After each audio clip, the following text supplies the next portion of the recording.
குறித்து வைத்தோரே அழைத்தாரே, அழைத்தோரே ஏற்புடையோராக்கினாரே.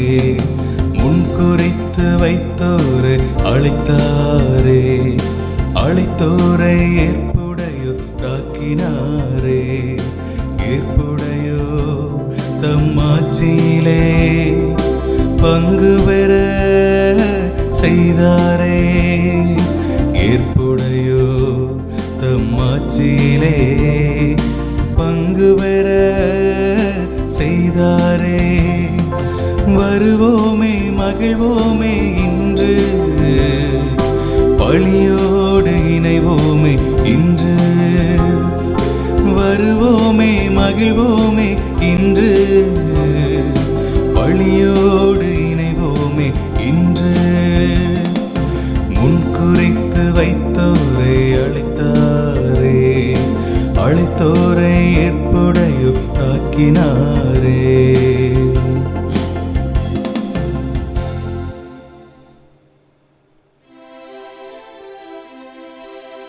தந்தை மகன் தூய ஆவியாரின் பெயராலே ஆமென். நம் ஆண்டவராகிய இயேசு கிறிஸ்துவின் அருளும் கடவுளின் அன்பும் தூய நல்லாவியின் தோழமையும் உங்கள் அனைவரோடும் இருப்பதாக. உம் ஆன்மாவோடும் இருப்பதாக.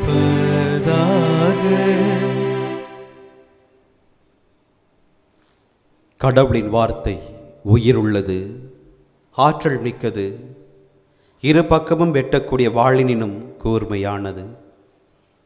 எபிரேயருக்கு எழுதப்பட்ட திருமுகம் அதிகாரம் 4 இறைவார்த்தை 12. கிறிஸ்துவில் பிரியமுள்ள அன்பு அருள் சகோதரிகளே, உங்கள் ஒவ்வொருவரையும் இத்திருப்பலிக்கு அன்போடு அழைப்பதில் பெரும் மகிழ்வு கொள்ளுகிறேன். இந்த திருப்பலியிலே நம்மை ஒப்புக் கொடுத்து நாம் ஜெபிப்போம். அன்பு சகோதரமே, இத்தூயமறை உண்மையை கொண்டாட தகுதி பெறும் பொருட்டு அதற்கு தடையாக உள்ள நமது குற்றங்கள் பாவங்கள் அனைத்தையும் ஏற்றுக்கொள்வோம். இறைவனின் இரக்கத்தினை மன்றாடுவோம். எல்லாம் உள்ள இறைவனிடமும் சகோதர சகோதரிகளே, உங்களிடமும் நான் பாவி என்று ஏற்றுக்கொள்கிறேன். ஏனெனில் என் சிந்தனையாலும் சொல்லாலும் செயலாலும் கடமையில் தவறுதையாலும் பாவங்கள் பல செய்தேன். என் பாவமே என் பாவமே என் பெரும் பாவமே. ஆகையால் எப்பொழுதும் கன்னியான புனித மரியாதையும் வானதூதர் புனிதர் அனைவரையும் சகோதர சகோதரிகளே உங்களையும் நம் இறைவனாகிய ஆண்டவரிடம் எனக்காக வேண்டிக் கொள்ள மன்றாடுகிறேன். எல்லாம் வல்ல இறைவன் நம் மீது இரக்கம் வைத்து நம் பாவங்களை மன்னித்து நம்மை நிலை வாழ்வுக்கு அழைத்துச் செல்வாராக. ஆமென்.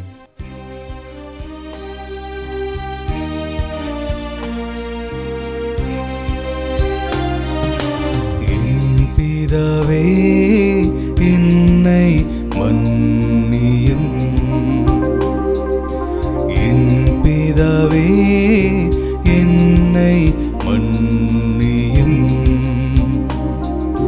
இயேசுவே, என்னை இரட்சியும். இயேசுவே, என்னை இரட்சியும்.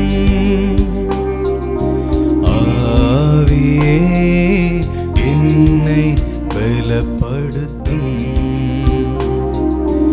ஆவியே, என்னை பலப்படுத்தும்.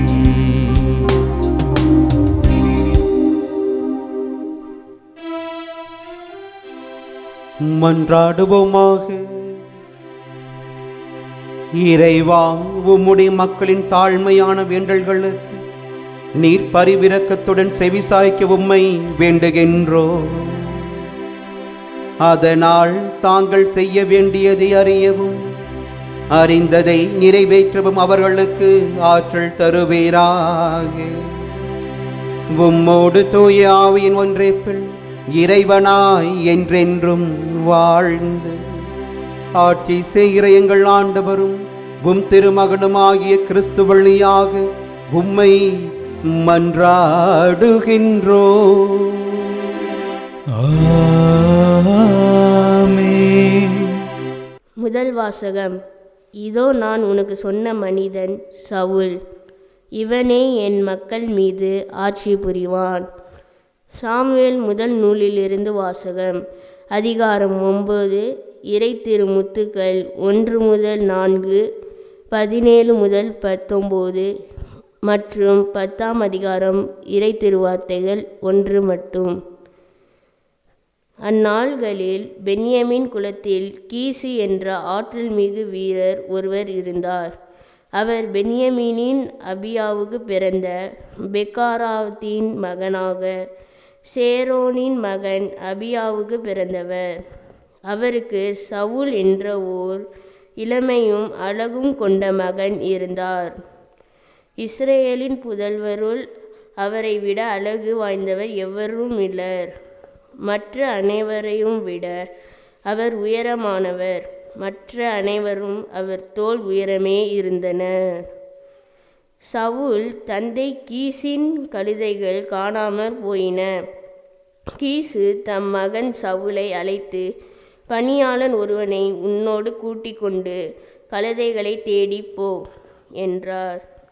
அவர் எப்ராயிம் மலைநாட்டையும் சாலிசா பகுதியையும் கடந்து சென்றார். அவற்றை காணவில்லை. சாலிம் நாட்டு வழியே சென்றார். அங்கும் அவரே இல்லை. பென்யமின் நாட்டை கடந்து சென்றார். அங்கும் அவை தென்படவில்லை. சாமுவேல் சவுலை கண்டதும் ஆண்டவர் அவரிடம், இதோ நான் உனக்கு சொன்ன மனிதன், இவனே என் மக்கள் மீது ஆட்சி புரிவான் என்றார். சவுல் வாயிலின் நடுவே சாமுவேலை நெருங்கி, திருக்காட்சியாளரின் வீடு எங்கே? தயை கூர்ந்து செல்லும் என்று கேட்டார். சாமுவேல் சவுலுக்கு கூறியது, நானே திருக்காட்சியாளன். எனக்கு முன்பாக தொழுகை மேட்டுக்கு செல். இன்று நீ என்னோடு உண்ண வேண்டும். உன் உள்ளத்தின் இருப்பது அனைத்தையும் நாளை காலையில் நான் உனக்கு எடுத்துரைத்து உன்னை அனுப்பிவிடுகிறேன். அப்பொழுது சாமுவேல் தைல கூப்பியை எடுத்து அவர் தலைமீது வார்த்து அவரை முத்தமிட்டு கூறியது, ஆண்டவர் தம் உரிமை சொத்துக்கு தலைவனாக இருக்கும்படி உன்னை திருப்பொழிவு செய்துள்ளார் அன்றோ? ஆண்டவரின் அருள்வாக்கு. இறைவனுக்கு நன்றி.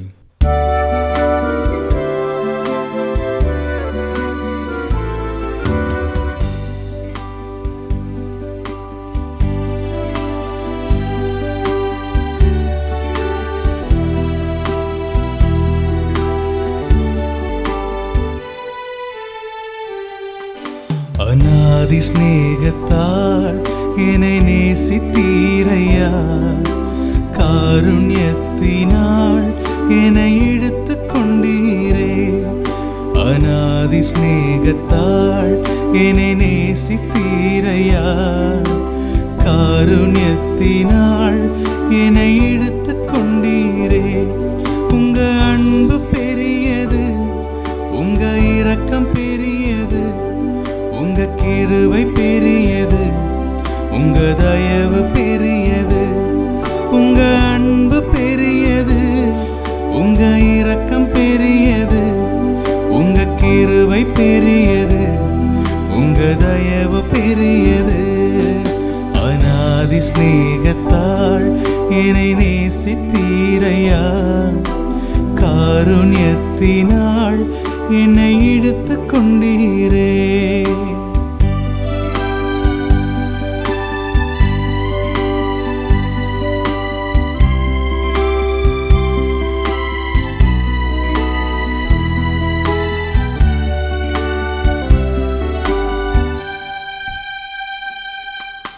அநாதையாய் அலைந்த என்னை தேடி வந்தீரே. அன்பு காட்டி அரவணைத்து காத்து கொண்டீரே. அநாதையாய் அலைந்த என்னை தேடி வந்தீரே.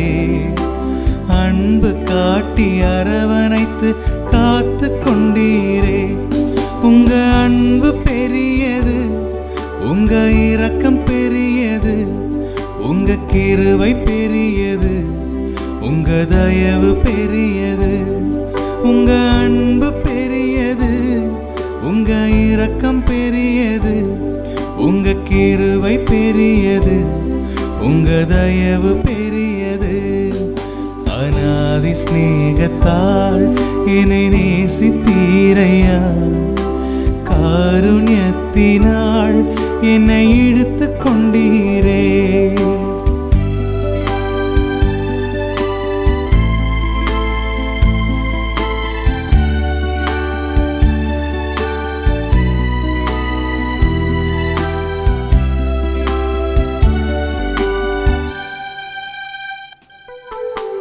தாயின் கருவில் தோன்றும் முன்னே தெரிந்து கொண்டீரே, தாயை போல ஆற்றி தேற்றி நடத்தி வந்தீரே. தாயின் கருவில் தோன்றும் முன்னே தெரிந்து கொண்டீரே, தாயை போல ஆற்றி தேற்றி நடத்தி வந்தீரே. உங்க அன்பு பெரியது, உங்க இரக்கம் பெரியது, உங்க கிருபை பெரியது, உங்க தயவு பெரியது. உங்க அன்பு பெரியது, உங்க இரக்கம் பெரியது, உங்க கிருபை பெரியது, உங்க தயவு பெரியது. அநாதி சிநேகத்தால் என்னை நேசித்தீரையா, காருண்யத்தினால் என்னை இழுத்து கொண்டீரே. அநாதி சிநேகத்தால் என்னை நேசித்தீரையா, காருண்யத்தினால் என்னை இழுத்து கொண்டீரே.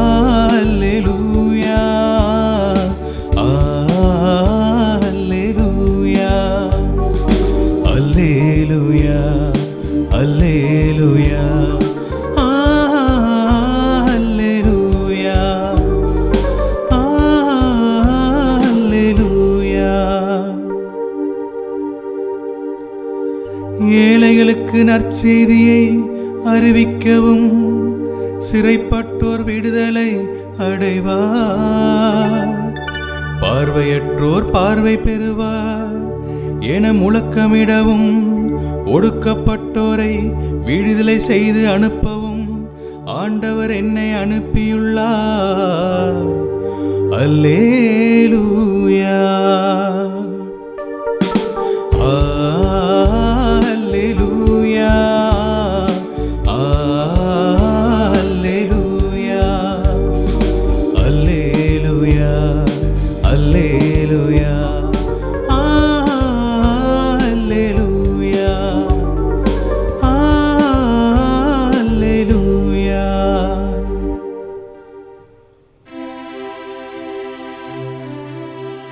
ஆண்டவர் உங்களோடு இருப்பாராக. உம் ஆன்மாவோடும் இருப்பாராக. மார்க்கு எழுதிய தூய நற்செய்தியிலிருந்து வாசகம். ஆண்டவரே மாட்சி உமக்கே. மார்க்கு எழுதிய தூய நற்செய்தி அதிகாரம் 2 இறை வார்த்தைகள் 13 தொடங்கி 17 வரை. இயேசு மீண்டும் கடலோரம் சென்றார். மக்கள் கூட்டத்தினர் எல்லாரும் அவரிடம் வரவே அவர் அவர்களுக்கு கற்பித்தார். பின்பு அங்கிருந்து அவர் சென்றபோது அல்பேயுவின் மகன் லேவி சுங்கச்சாவடியில் அமர்ந்திருந்ததை கண்டார். அவரிடம், என்னை பின்பற்றி வா என்றார். அவரும் எழுந்து இயேசுவை பின்பற்றி சென்றார். பின்பு அவருடைய வீட்டில் பந்தில் அமர்ந்திருந்த போது வரி தண்டுபவர்கள் பாவிகள் ஆகிய பலர் இயேசுவோடும் அவருடைய சீடரோடும் விருந்துண்டனர். ஏனெனில் இவர்களுள் பலர் இயேசுவை பின்பற்றியவர்கள். அவர் பாவிகளோடும் வரி தண்டுபவர்களோடும் உண்பதை பரிசேயரை சார்ந்த மறைநூல் அறிஞர் கண்டு அவருடைய சீடரிடம், இவர் வரி தண்டுபவர்களோடும் பாவிகளோடும் சேர்ந்து உண்பது ஏன் என்று கேட்டனர். இயேசு இதை கேட்டவுடன் அவர்களை நோக்கி, நோயற்றவருக்கு அல்ல, நோயுற்றவருக்கே மருத்துவர் தேவை. நேர்மையாளர்களை அல்ல, பாவிகளையே அழைக்க வந்தேன் என்று கூறினார். ஆண்டவரின் அருள்வாக்கு. கிறிஸ்துவே உமக்கு புகழ். கிறிஸ்துவை ஆதாயமாக்கிக் கொள்ள அனைத்தையும் குப்பை என கருதுகிறேன். பிலிப்பியருக்கு எழுதப்பட்ட திருமுகம் அதிகாரம் 3 இறைவார்த்தை 8. கிறிஸ்துவில் அன்புக்குரிய இறை மக்களே, இறை நம்பிக்கையோடும் கடவுள் மீது கொண்டிருக்கக்கூடிய அளவற்ற அன்பின் வெளிப்பாடாகவும் நம் அனைவருமே இந்த இணையதள திருப்பலின் வாயிலாக ஒன்றாக இணைந்திருக்கிறோம். கடவுளின் மீட்பின் திட்டத்திலே நாம் பின்னோக்கி பார்த்தோம் என்றால், கடவுள் எந்த அளவிற்கு தனது அன்பினை தன் மக்களிடத்தில் வெளிப்படுத்தி இருந்தார் என்பதனை விவிலியத்தின் அனைத்து நூல்களுமே நமக்கு எளிதாக எடுத்து கூறவிடும்.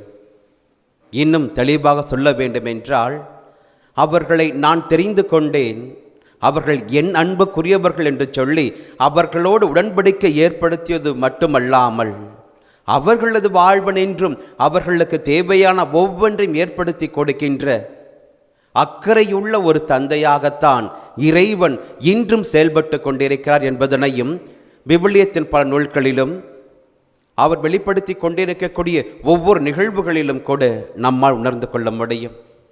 அதன் வழி நின்று சிந்தித்து பார்க்கின்ற பொழுது, கடவுள் தான் தெரிந்து கொண்ட மக்களுக்காக தன்னுடைய அடியார்களையும் நீதி தலைவர்களையும் இறைவாக்கினர்களையும் அரசர்களையும் தேர்ந்தெடுத்து இந்த மக்களை ஒழுங்குமுறையில் வழிநடத்தி செல்வதற்காக இவர்கள் அனைவரையுமே தன் பதிலாளிகளாக, தனதனுடைய துணை உறவுகளாக அங்கு கடவுள் அவர்களை ஏற்படுத்தி கொடுத்தார். அதன் வழி பார்க்கின்ற பொழுது இன்றைய நாளிலே நாம் வாசிக்க கேட்ட இறை வார்த்தைகள் அழகான 2 விதமான அழைப்புகளை பற்றி நாம் சிந்தித்து பார்ப்பதற்கும் அழைப்பு விடுக்கிறது. வாசிக்க கேட்ட முதல் வாசகத்திலே பென்யமின் குலத்தில் இருந்த கேசு என்ற ஆற்றல் மிகுந்த வீரனுடைய மகனாக சவுல் அங்கு இருக்கிறார் என்பதனை முதல் வாசகம் அழகாக எடுத்து கூறியது. அந்த பென்யமின் குலத்திலே அவரை விட அழகானவர் எவரும் இருந்ததில்லை என்பதனையும், அவர் அந்த அளவிற்கு அழகாகவும் உயரமாகவும் அனைத்து வல்லமையான செயல்களும் செய்யக்கூடிய ஆற்றல் பெற்றவராகவும் இருந்தார் என்பதனையும் அங்கு நாம் வாசிக்க பார்க்கிறோம். அவர் தன் தந்தையின் கட்டளைப்படி அங்கு சென்ற பொழுது அங்கு சாமுவேலினுடைய கண்களில் பட, இதோ மனிதன், இவன்தான் என் மக்களை ஆட்சி செய்ய போகிறான் என்ற கடவுளினுடைய வாக்கு அங்கு சாமுவேல் இறைவாக்கினருக்கு கொடுக்கப்படுகிறது. இறுதியில் அந்த சவுலை அழைத்து கொண்டு சாமுவேல் இறைவாக்கினரும் அவரை அழைத்து சென்று அவரை திருப்பொழிவு செய்யக்கூடிய அந்த நிலையை பார்க்கிறோம். அன்புக்குரியவர்களே, இது ஒரு அழைப்பாக இங்கு பார்க்கப்பட்டாலும் இந்த அழைப்பு என்பது இறைவனிடத்தில் இருந்து வந்த ஒரு அழைப்பாகவே இங்கு பார்க்கப்படுவதை நம்மால் உணர்ந்து கொள்ள முடியும். இன்று அழைப்பு என்பது வெறுமனே நாம் ஒருவரால் தெரிந்து கொள்ளப்பட்டு விருப்பத்தோடு ஏற்படுத்தி கொள்ளுகின்ற ஒன்றாக இது இருந்துவிட முடியாது. மாறாக கடவுளால் விரும்பி தேர்ந்தெடுக்கப்பட்டு இவன் எனக்கானவன், இவள் எனக்கானவள் என்று சொல்லி யாரையெல்லாம் கடவுள் முன்குறித்து வைத்திருந்தாரோ அவர்களை மட்டும்தான் தெரிந்தெடுத்தார் என்பதனையும் கூட இந்த சவுலினுடைய அழைப்பும் திருப்பொழிவும் நமக்கு இன்னும் அழகாக எடுத்து காட்டுகிறது. அப்படியெனில் அழைப்பு பெற்றவர்களை கடவுள் முன்குறித்து வைத்திருந்தார். யாரெல்லாம் தேவை என்பதனை கடவுள் முன்னரே அறிந்திருந்தார் என்பதனையும், அவர்களின் உள்ள பாங்கை கடவுள் நன்கு உணர்ந்திருந்தார் என்பதனையும் இந்த முதல் அழைப்பானது நமக்கு இன்னும் ஆழமாக தெளிவுபடுத்துகிறது. வாசிக்க கேட்ட 2ஆம் வாசகம் நற்செய்தியாக அங்கு மத்தேயுவினுடைய அழைப்பை பற்றி நாம் வாசிக்க பார்க்கிறோம். மத்தேயு என்று சொல்லும் பொழுது கடவுளினுடைய கொடையாக, கடவுளுடைய பரிசாக பார்க்கப்படுவதாக விவிலிய அறிஞர்கள் இங்கு அழகாக கூறுகிறார்கள். ஆம் அன்புக்குரியவர்களே, கடவுளின் கொடையாகத்தான் 4 நற்செய்தி நூல்களில் ஒரு நற்செய்தியை இன்று மத்தேயுவும் கூட நமக்கு இன்று கொடுத்திருக்கிறார்.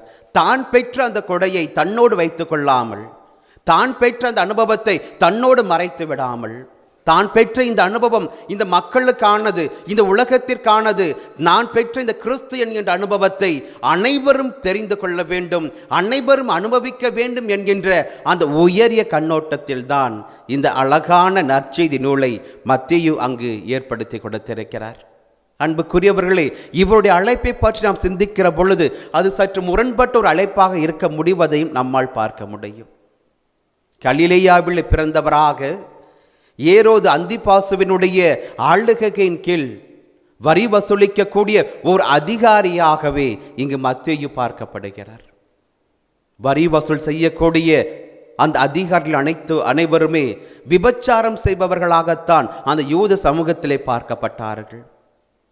எங்களிடத்திலே நீங்கள் பணத்தை பெற்றுக்கொண்டு எங்களை அடிமைகளாக ஆண்டு நடத்தி கொண்டிருக்கக்கூடிய உரோமை அரசாங்கத்திற்காக நீங்கள் வேலை செய்து கொண்டிருக்கிறீர்கள். அப்படி என்றால் நீங்கள் உங்களது வாழ்வு விபச்சாரத்திற்கு உட்பட்ட ஒரு மனிதருக்குரிய வாழ்வாகத்தான் இருக்க முடியும் என்று சொல்லி அன்று அந்த யூத சமூகம் இவரையும் இவரோடு இருந்தவர்களையும் சற்று ஏளனமாக பார்த்த நேரம் அது. அந்த நேரத்தில் தான் இயேசு அங்கு வருகிறார். வந்தவர் அவரை பார்த்து கூறுகிறார், என் பின்னே வா என்று சொன்னவுடனே கடவுளின் அழைப்பை ஏற்றுக்கொண்டவராக அனைத்தையும் விட்டு செல்லுகிறார். என் பின்னே வா என்கின்ற கடவுளின் ஒற்றை வார்த்தை, அந்த ஒற்றை சொற்றொடர் அன்று மத்தேயுவின் வாழ்விலே எப்படிப்பட்ட தாக்கத்தை ஏற்படுத்தியது என்பதனை இன்று இந்த உலகம் அனுபவித்துக் கொண்டிருக்கிறது. என் பின்னே வா என்று சொல்லி அந்த அழைப்பை ஏற்படுத்தி கொடுத்த ஆண்டவர் இயேசு, அதே போன்று இதோ மகன், இவன்தான் என் மக்களுக்காக என் மக்களை ஆட்சி செய்த போகிறவன், இவனை நீ திருப்பொழிவு செய் என்று சொல்லக்கூடிய ஆண்டவரின் அதே வார்த்தைகள் அன்று சாமுவேலிடத்தில் சொல்லப்பட்டது. இப்படியாக 2 விதமான அழைப்புகளை இன்று இறைவன் நமக்கு கொடுத்திருக்கிறார். 2 அழைப்புகளுமே கடவுளால் தெரிந்து கொள்ளப்பட்டவர்களின் அழைப்பாகத்தான் இங்கு இருக்கிறது. சவுலும் மத்தேயுவும் தங்களுக்கான வாழ்வன் என்று நாங்கள் உண்மை பின்தொடர்கிறோம் என்று சொல்லி தங்களின் விருப்பத்தை அவர்கள் முன்னிலைப்படுத்தவில்லை. கடவுள் மட்டுமே தனது விருப்பத்தை வெளிப்படுத்தியவராக, இவர்கள் எனக்கானவர்கள், இவர்களை நான் திருப்பொழிவு செய்ய போகிறேன், இவர் எனக்கானவன், இவனை திருத்தூதரில் ஒருவராக ஏற்றுக்கொள்ளப் போகிறேன் என்று சொல்லி அவர்களை ஏற்படுத்தி கொள்ளக்கூடிய அந்த அழைப்புகளைத்தான் இன்று நாம் சிந்தித்து பார்க்கவும் கடமைப்பட்டிருக்கிறோம். அன்புக்குரியவர்களே, தன்னை அழைத்த இறைவனுக்கு சவுல் எந்தெந்த விதங்களில் உண்மை உள்ளவராக இருந்தார், அதே வேளையில் பல வேளைகளில் தீய ஆவிக்கு உட்பட்டவராக எப்படியெல்லாம் அவரது வாழ்வு கட்டமைக்கப்பட்டது என்பதனையும் அதை தொடர்ந்து வருகின்ற பகுதியில் நாம் வாசிக்க பார்க்கிறோம். மத்தேயு வாழ்வை பொறுத்தளவு நாம் சிந்தித்து பார்க்கிற பொழுது, என் பின்னே வா என்று சொன்ன உடனே அனைத்தையும் விட்டவராக, எதை பற்றியும் சிந்திக்காத ஒரு மனிதராக இயேசுவை பின் தொடர்கின்ற நிலையினைத்தான் இன்றைய நாளின் நற்செய்தியில் நாம் பார்க்க முடிகிறது. ஆம் அன்புக்குரியவர்களே, அழைப்பை ஏற்றுக்கொண்டவர் ஆண்டவரை விருந்துக்கு அழைக்கின்றார். விருந்து தயாராகிறது. ஆண்டவர் வீட்டிற்கு சென்று விருந்து உண்ண அமர்கிறார். அவரோடு மத்தேயுவும் இருக்கிறார். பாவிகள், வரி தண்டுபவர்கள் என அழைக்கப்பட்ட மற்ற மக்கள் இனத்தாரும் அங்கே ஒன்றாக அமர்ந்திருக்கிறார்கள். அனைவரும் சேர்ந்து உணவு உட்கொள்ளுகிறார்கள். இந்த விருந்து என்பது எதனை இங்கு அடையாளப்படுத்துகிறது? விருந்து என்பது மகிழ்வினுடைய அடையாளமாகத்தான் பார்க்க முடியும். இங்கு மகிழ்வினுடைய அடையாளமாக இந்த விருந்து பார்க்கப்பட்டாலும் இன்னொரு வகையிலிருந்து பார்க்கிற பொழுது இது மனமாற்றத்தினுடைய அடையாளமாகவும் இந்த விருந்து மத்தேயுவினால் ஏற்படுத்தி கொடுக்கப்பட்டது என்பதனையும் அங்கு நம்மால் உணர்ந்து கொள்ள முடிகிறது. ஆம் அன்புக்குரியவர்களே, லூக்கா நற்செய்தி அதிகாரம் 19 நாம் பார்க்கிறோம். இயேசுவும் சக்கேயுவும் என்கின்ற அந்த நிகழ்விலே இயேசுவை பார்ப்பதற்காக சக்கேயு உயர்ந்த அத்திமரத்தில் ஏறி நின்று கொண்டிருக்கிறார்.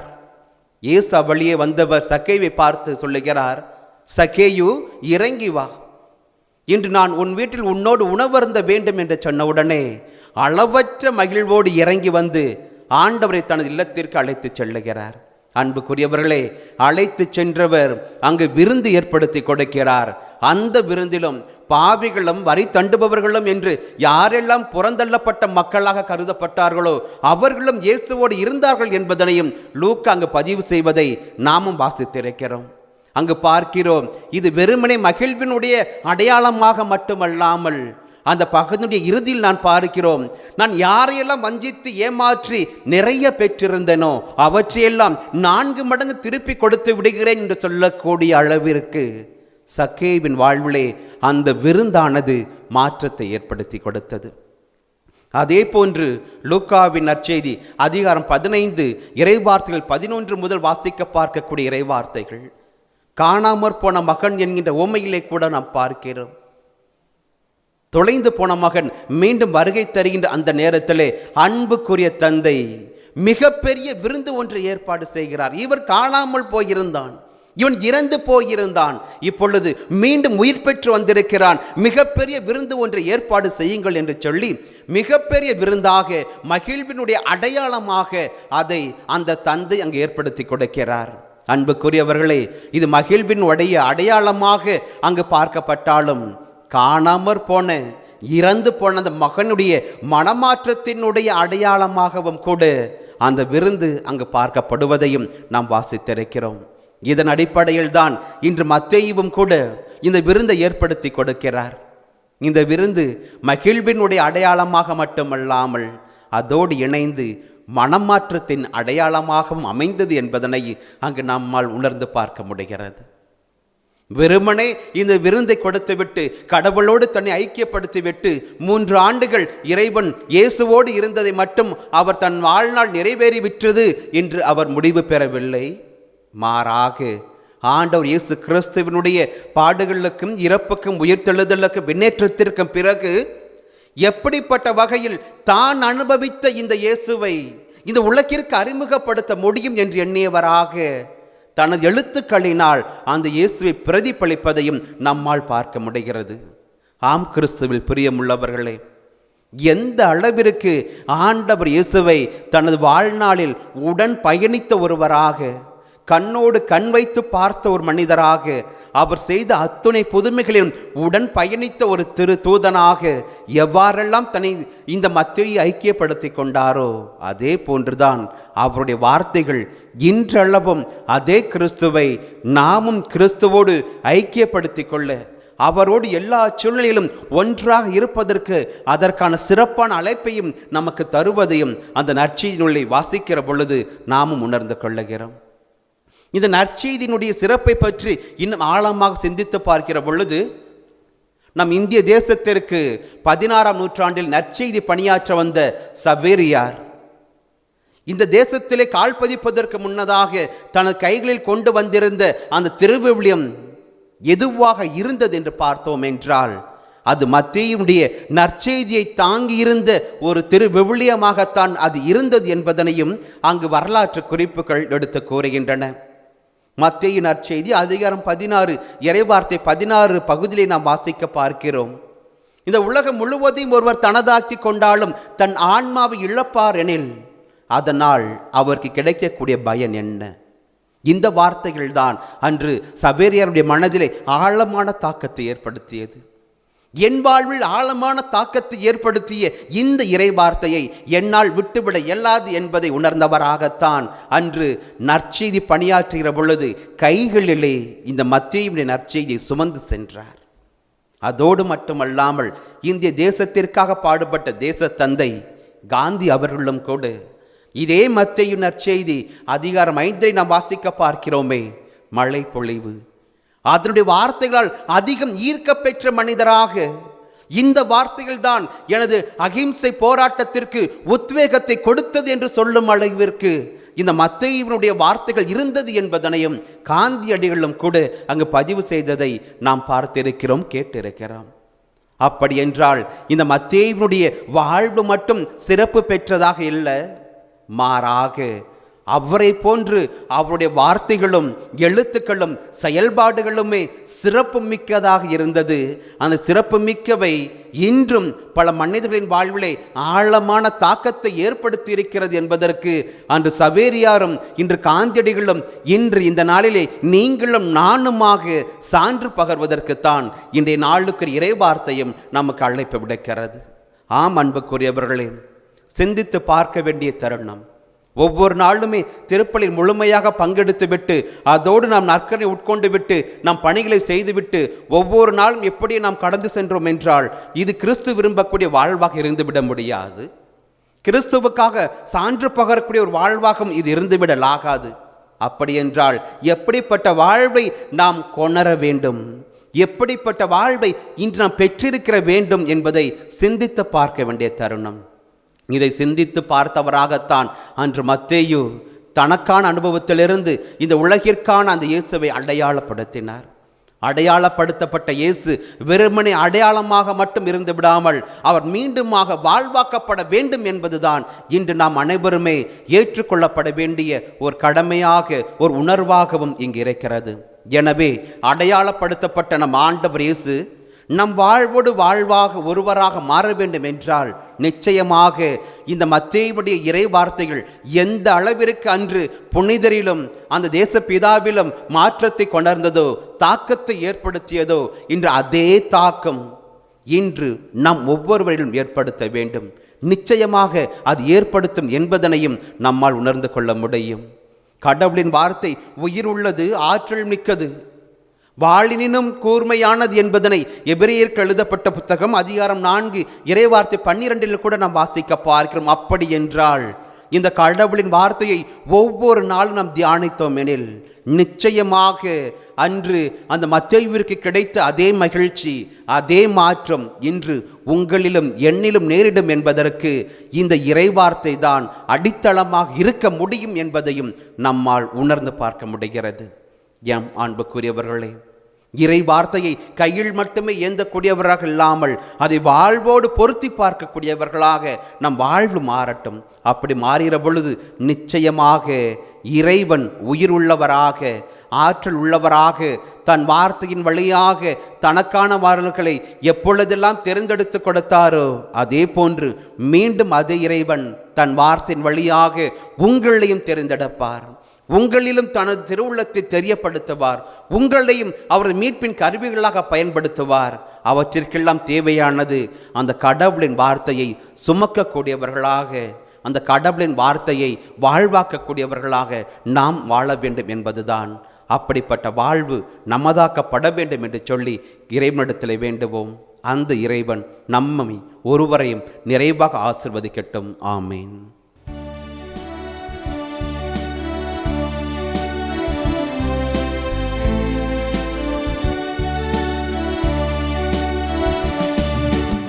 எடுத்து வருகிறேன், கொடுத்து மகிழ்கிறேன், ஏற்றிடு என் இறைவா.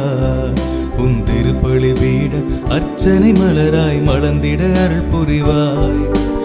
எடுத்து வருகிறேன், கொடுத்து மகிழ்கிறேன், ஏற்றிடு என் இறைவா. உன் திருப்பலி வீட அர்ச்சனை மலராய் மலர்ந்திட அருள் புரிவாய்.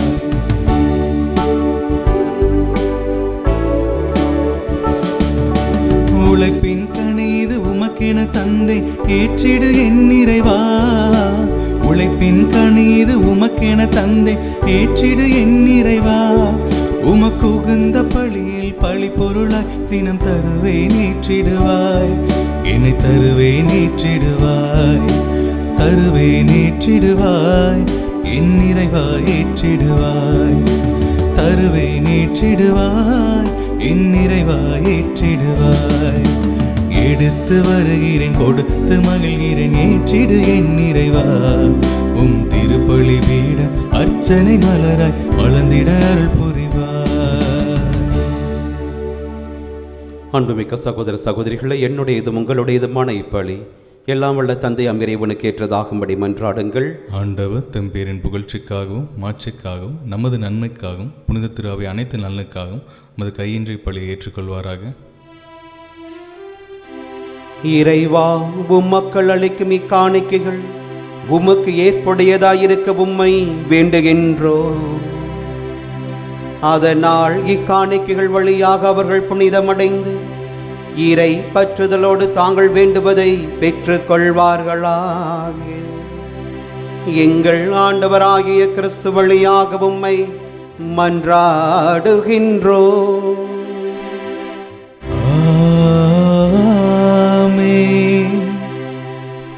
ஆண்டவர் உங்களோடு இருப்பாராக. உம் ஆன்மாவோடும் இருப்பாராக. இதயங்களை மேலே எழுப்புங்கள். ஆண்டவரிடம் எழுப்பியுள்ளோம். நம் இறைவனாகிய ஆண்டவருக்கு நன்றி கூறுவோம். அது தகுதியும் நீதியும் ஆனதே.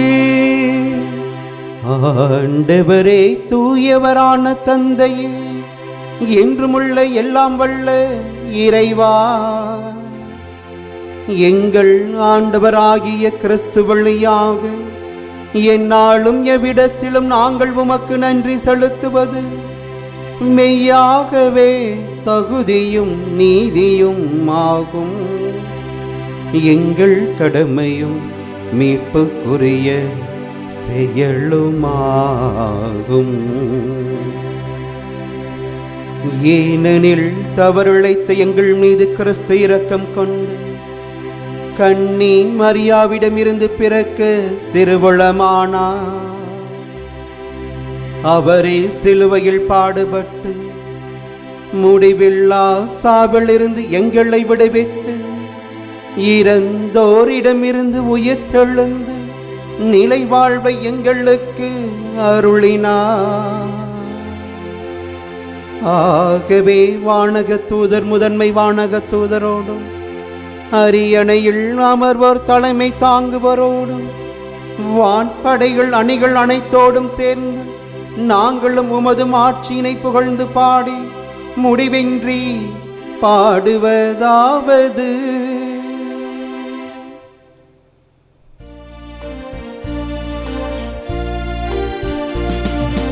தூயவர் தூயவர் தூயவர் வான்படைகளின் கடவுள ஆண்டவர். விண்ணகமும் மன்னகமும் உமது மாட்சியால் நிறைந்துள்ளன. உன்னதங்களிலே ஓசானா, உன்னதங்களிலே ஓசானா. ஆண்டவர் பெயரால் வருகிறவர் ஆசி பெற்றவர். உன்னதங்களிலே ஓசானா, உன்னதங்களிலே ஓசானா.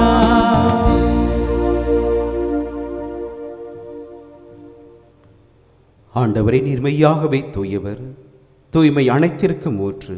ஆகவே உம்முடைய ஆவியை பொழிந்தி காணிக்கைகளை தூய்மைப்படுத்த உம்மை வேண்டுகிறோம். இவ்வாறு எங்கள் ஆண்டவர் இயேசு கிறிஸ்துவின் உடலாகவும் இரத்தமாகவும் இவை எங்களுக்கு மாறுவனவாக. அவர் பாடுபட உளம் கணிந்து தம்மை கையளித்த போது அப்பத்தை எடுத்து நன்றி கூறி அதை பிட்டு தம் சீடர்களுக்கு கொடுத்து அவர் கூறியதாவது: அனைவரும் இதிலிருந்து பெற்று உண்ணுங்கள், ஏனெனில் இது உங்களுக்காக கையளிக்கப்படும் என் உடல்.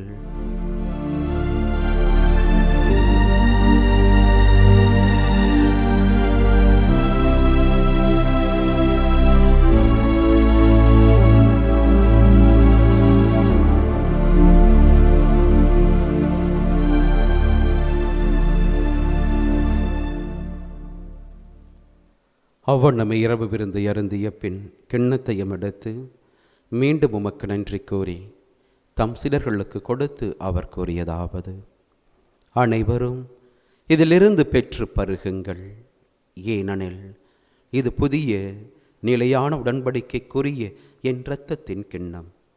இது பாவ மன்னிப்புக்கென்று உங்களுக்காகவும் பலருக்காகவும் சிந்தப்படும். இதை என் நினைவாகச் செய்யுங்கள்.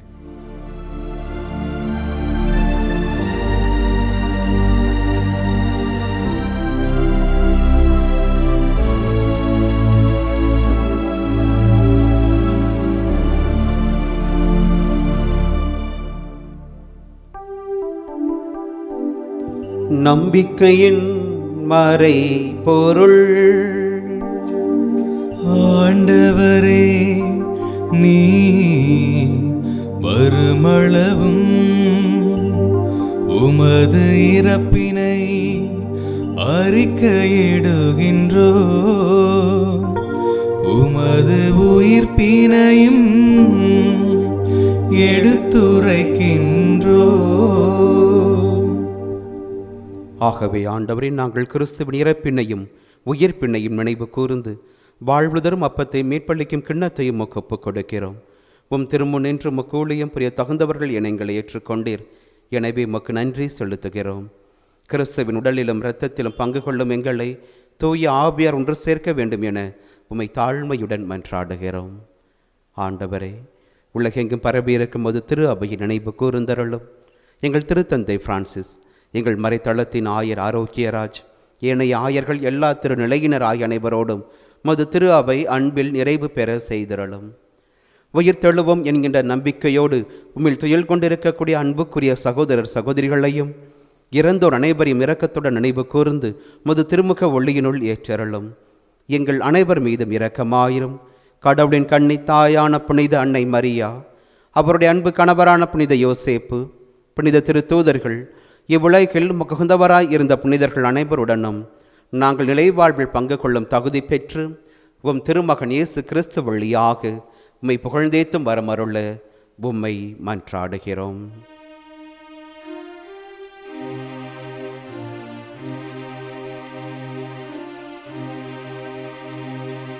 இவர் வழியாக, இவரோடு, இவரில் எல்லாம் வல்ல இறைவனாகிய தந்தையே, தூய ஆவியாரின் ஒன்றிப்பில் எல்லா புகழும் மாட்சியும் என்றென்றும் உமக்கு உரியதே. ஆமென், ஆமென், ஆமென். மீட்பரின் கட்டளையால் கற்பிக்கப்பட்டு இறை படிப்பினையால் பயிற்றுவிக்கப்பட்ட நாம் அனைவரும் இணைந்து பாடுவோம்.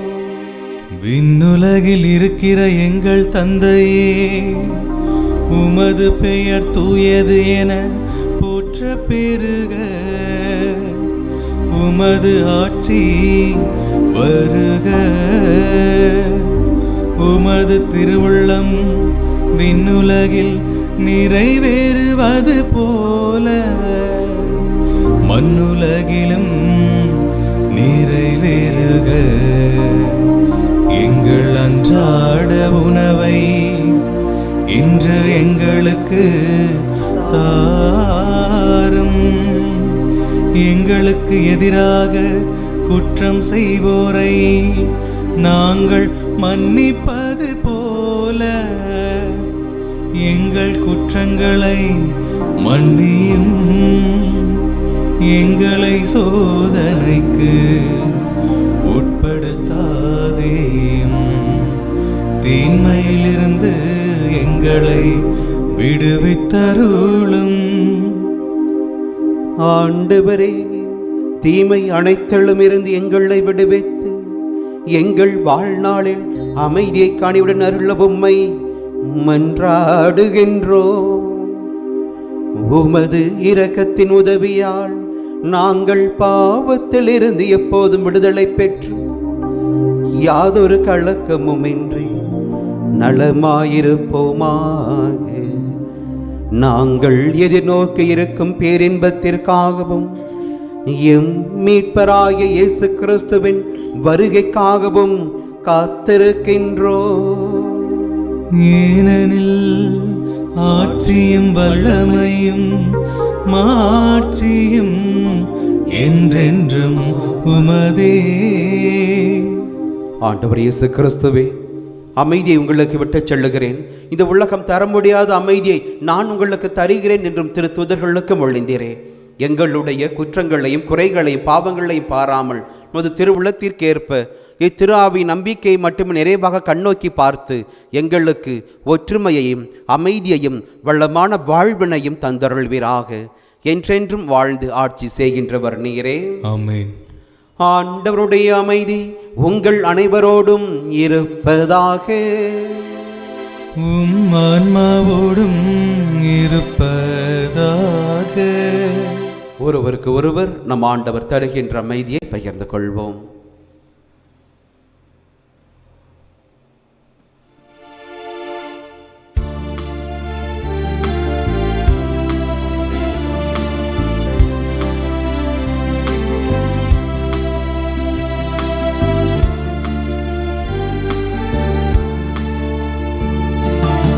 உலகின் பாவம் போக்கும் இறைவனின் செம்மறியே, எம்மேல் இரக்கம் வையும். உலகின் பாவம் போக்கும் இறைவனின் செம்மறியே, எம்மேல் இரக்கம் வையும். உலகின் பாவம் போக்கும் இறைவனின் செம்மறியே, எமக்கு அமைதி அருளும், எமக்கு அமைதி அருளும்.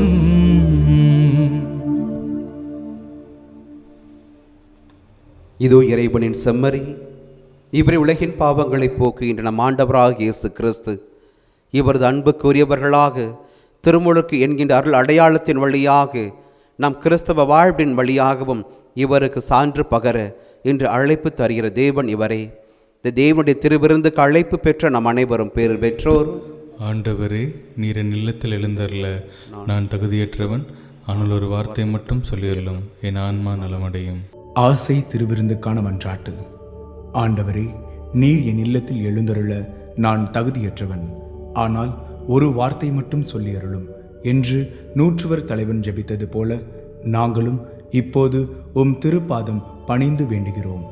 இனிய இயேசுவே, நாங்கள் தகுதியற்றவர்களாய் இருந்தாலும் எங்கள் தகுதியின்மையை பாராமல் நீர் எங்கள் உள்ளங்களில் எழுந்து வாரும். உம் அன்பிலும் அருளிலும் நாங்கள் நிலைத்திருக்க எம்முள் எழுந்து வாரும். உம் பிள்ளைகளாக உயிருள்ள உண்மை சாட்சிகளாக உமது நற்செய்தின்படி வாழ்பவர்களாக எங்களை உருமாற்ற வாரும். தந்தையின் திருவுளப்படி வாழ்ந்திட எங்களுக்கு துணை புரிந்திட வாரும். நன்மை செய்வதில் ஆர்வமுள்ளவர்களாய் தீமைகள் அனைத்திலிருந்தும் விடுதலை பெற்றவர்களாய் வாழவும் எங்களை வழிநடத்த வாரும். எல்லா நலன்களும் வளங்களும் எங்களை நிரப்ப வாரும். ஆமேன். அன்புக்குரியவர்களே, நம் உள்ளத்தில் எழுந்தருளி வந்திருக்கிற தேவன் நம் வாழ்விற்கு வழியாக, ஒளியாக, உண்மையாக என்னாலும் அவரோடு இணைந்து இருப்பதற்கான அருளை தருகின்ற தேவனாகவே வந்திருக்கிறார். இந்த திருவிருந்தின் வழியாக நாம் தகுதி உள்ளவர்களாக நம்மை மாற்றி இருக்கிறார். நம்மை மாற்றிய தேவன் நாம் அவரோடு இணைந்து இருப்பதற்கான அந்த வல்லமையினை இன்று நமக்கு தருகிறார். அவரால் மட்டும்தான் நமது வாழ்வு முழுமை பெற முடியும். அவரால் மட்டும்தான் நமது வாழ்வு நிறைவாக்க பெற முடியும். அந்த தேவனிடத்திலே நம்மை ஒப்புக் கொடுத்தவர்களாக நம் உள்ளம் என்கின்ற இல்லத்தில் வந்திருக்கக்கூடிய அந்த நற்கருணை ஆண்டவரிடத்திலே நம் உள்ள கதவுகளை திறந்து கொடுப்போம். நம் முழுவதும், வாழ்க்கை முழுவதும் அவரே நம்மை முழுமையாக ஆட்கொள்ளப்பட அந்த இறை பாதம் நம்மை ஒப்படைப்போம். இறை வல்லமையினால் நாம் ஆட்கொள்ளப்பட அந்த தேவன் இறை அருளினால் நம்மையும் நம் குடும்பங்களையும் இந்த சமூகத்தையும் இறை மாட்சியினால் நிரப்பிட அவர் ஒருவர் மட்டுமே என்பதை உணர்ந்தவராக இந்த பாடலின் வழியாக அந்த இறைவனிடத்திலே நம்மை ஒப்புக் கொடுப்போம்.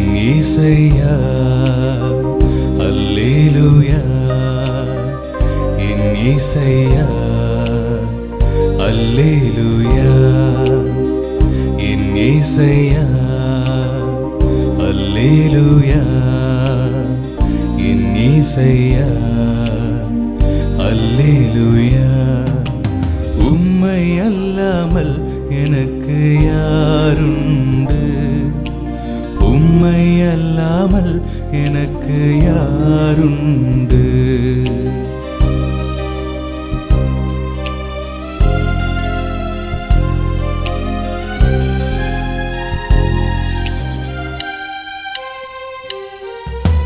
இன்பத்திலும் நீரே துன்பத்திலும் நீரே இன்பத்திலும் நீரே துன்பத்திலும் நீரே எவ்வேளையும் ஐயா நீதானே எவ்வேளையும் ஐயா நீதானே உம்மை அல்லாமல் எனக்கு யாருண்டு உம்மை அல்லாமல் எனக்கு யாருண்டு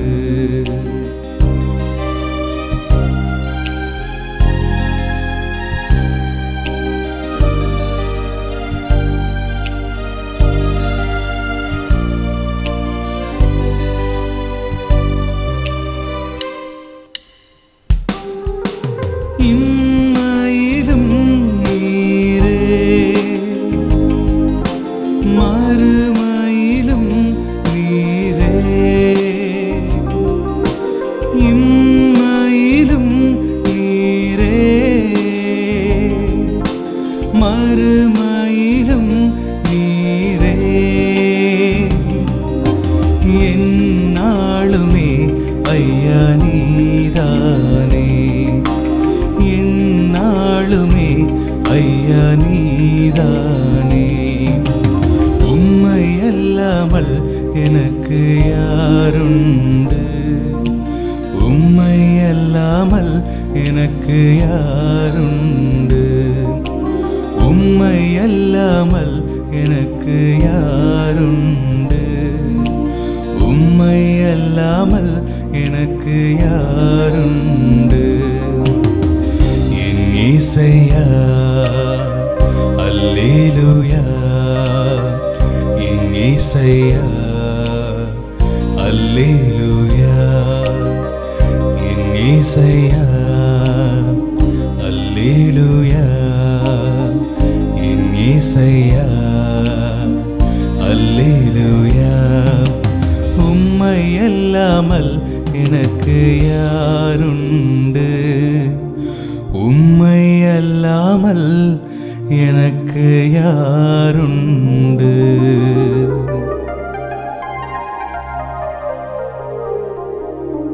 உண்மையான தேவன் நம் வாழ்வன் என்று நம்மை காக்கின்ற தேவன் நம்மோடு இருக்கிறார்.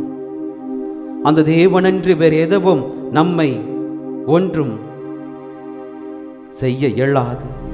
அந்த தேவனை நம்மை காக்கின்றவராக நம் உள்ளத்திற்கு ஆறுதல் தருகின்றவராக இருக்கிறார். அந்த தேவனை நம் உள்ளம் என்னும் இல்லத்தில் முழுமையாக ஏற்றுக்கொண்டோம் என அதுதான் உன்னதமான வாழ்வாக இருக்க முடியும்.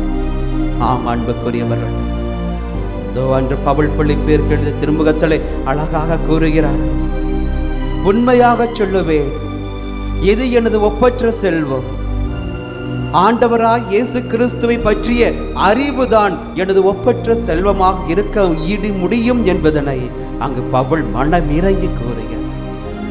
அந்த கிறிஸ்து என்கின்ற ஒப்பற்ற செல்வத்தினை இன்று நாம் நமதாக்கிக் கொள்ளும்.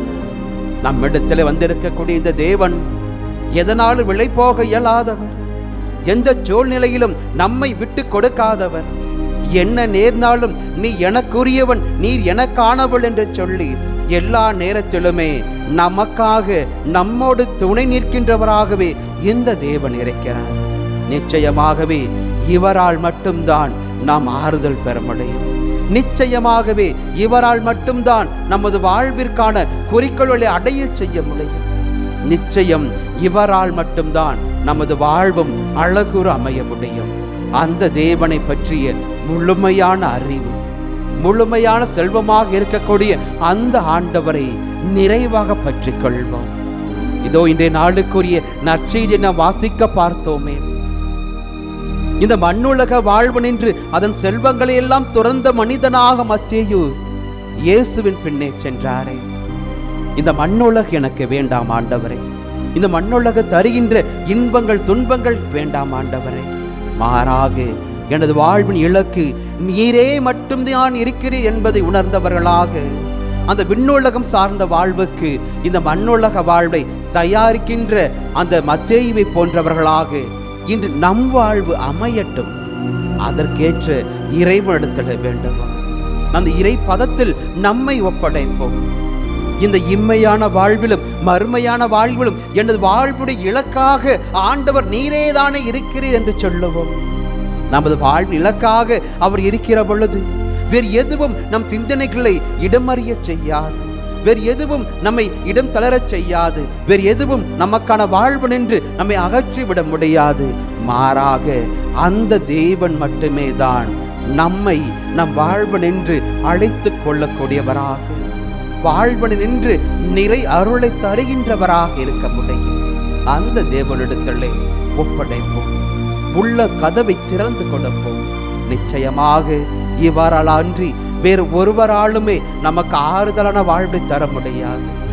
இவரால் அன்றி வேற எந்த ஒரு மனிதராலுமே இந்த மண்ணுலகில் நமக்கான அருள் கொடைகளை தர இயலாது.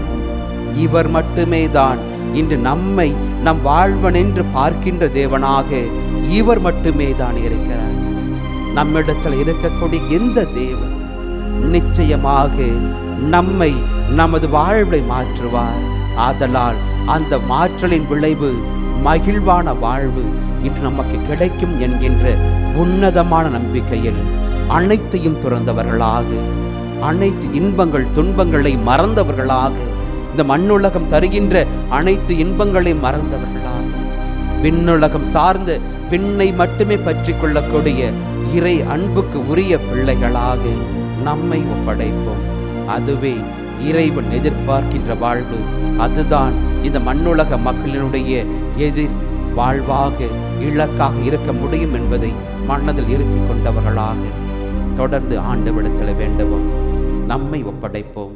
நிச்சயமாக அந்த இறைவன் நம்முள் இருக்கின்றவர், நம்மை காத்து வழி நடத்துவார்.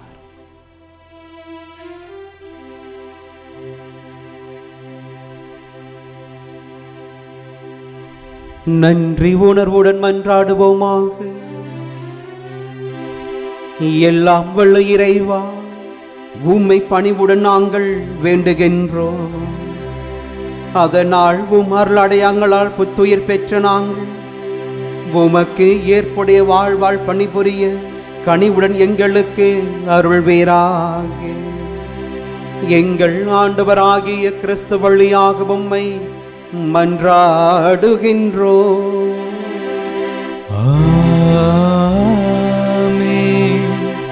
ஆண்டவர் உங்களோடு இருப்பாராக. ஆன்மாவோடும் இருப்பாராக. எல்லாம் வல்ல இறைவன் தந்தை மகன் தூய ஆவி உங்கள் அனைவரையும் ஆசீர்வதிப்பாராக.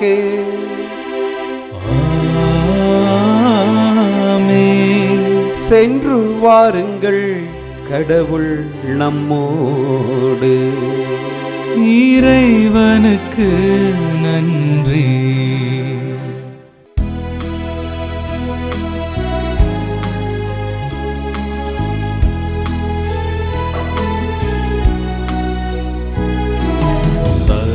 சகாய மாதா சத்திய தேவத்தாயே, நிம்மக்கள் எங்களுக்காய் மன்றாட வேண்டும் அம்மா. சதா சகாய மாதா சத்திய தேவத்தாயே, நின் மக்கள் எங்களுக்காய் மன்றாட வேண்டும் அம்மா.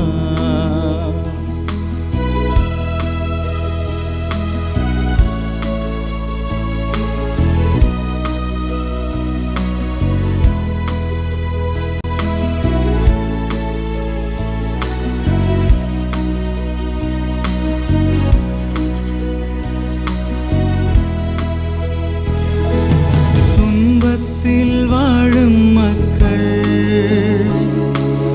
ஆயிரமாயிரமாய், துன்பத்தில் வாழும் மக்கள் ஆயிரமாயிரமாய், கண்ணீர் கனவாய் நின்று உம்மையா கெஞ்சுகிறோம். கண்ணீர் கனவாய் நின்று உம்மையா கெஞ்சுகிறோம். சதா சகாய மாதா, சத்திய தேவத்தாயே, நின் மக்கள் எங்களுக்காய் மன்றாட வேண்டுமம்மா, மன்றாட வேண்டுமம்மா.